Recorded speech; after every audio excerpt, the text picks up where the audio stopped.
Writing rules for linear functions. There are 3 steps in writing a rule for a linear function. Linear meaning it makes a straight line. That's what linear means. It means line. And we use our y equals mx plus b, our slope-intercept form, where m is like the mountain, that's the slope, and b is where we begin on our graph on the y-intercept. Okay, so the first step in writing our rule, and rule means equation in math. Okay, so writing our rule is we want to calculate the slope, and we're going to do so by using the slope formula. Now this is one you have to have memorized. I know memorizing can be hard sometimes, but we have to have this one memorized. So I want you to say it out loud to yourself. I want you to say it to somebody else. I want you to read the formula over and over again, and of course write it every time that you are needing to find slope. Write the formula, because the more you read it, write it, and speak it, the more you know it. Okay, so you know what? I'm going to go ahead and just write it over here because I'm reading it. I'm going to say it out loud as I write it, right? So I'm getting to read it, write it, and speak it. So slope formula, slopes like the mountains, right? Mountains, slopes is y sub 2 minus y sub 1 over x sub 2 minus x sub 1. Okay, so to find the slope, you need 2 points. Any 2 points. I'm going to add that. Find or pick 2 points. It really doesn't matter which one, but since these are guided notes, I'm going to kind of look and say, okay, you know what?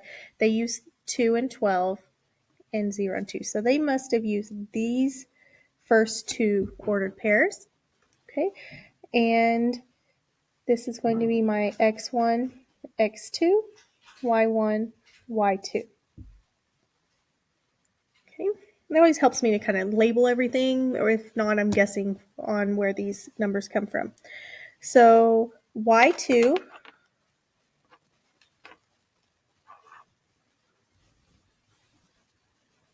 oh, it looks like they labeled it backwards, right? Because y sub 2 should have been negative 2. And I'm going to be honest, if we work this out this way, it would be the same no matter what, but for the sake of my guided notes, it looks like they said this is 1 and this is 2, which honestly, I probably wouldn't have done that because I would say, okay, the first one I see is 0.1. The second one I see is 0.2. But to be honest with you, it doesn't matter. You will get the same slope no matter what. Okay, so here we go. y2 minus, y2 minus y1, 12 minus a negative 2, over x2 over y sub 2, so negative 2 minus 0. We remember following order of operations. Fractions are also grouping symbols. We have the numerator grouped, and then we have the denominator grouped. So I'm just going to do the top and then the bottom. So 12 plus 2, remember 2 negatives make a positive here. A negative times a negative is a positive, 14. And then, positive, and then we add them. I skipped that. We get 14, and negative 2 minus 0 is negative 2. Remember, every fraction is division. So if you see a fraction and you're not quite sure what to do with it, just divide. So that's 14 divided by negative 2, which is negative 7. So now I have my slope. Okay. Step 2, that's all we needed. It seems like it was a lot of work, but it wasn't too bad. Step 1, find our slope. Step 2, identify the y-intercept. Now the y-intercept can be really easy sometimes to find in the graph, in the table. Sometimes it's not. But if it's a y-intercept, that means it only touches the y-axis. It's got to touch somewhere here. Okay, so if it touches anywhere on my y-axis, that means the x was a 0. I didn't walk anywhere. I just climbed up or down. So you're looking for the ordered pair that has x equaling 0. And in my table, x equals 0, my y equals negative 2.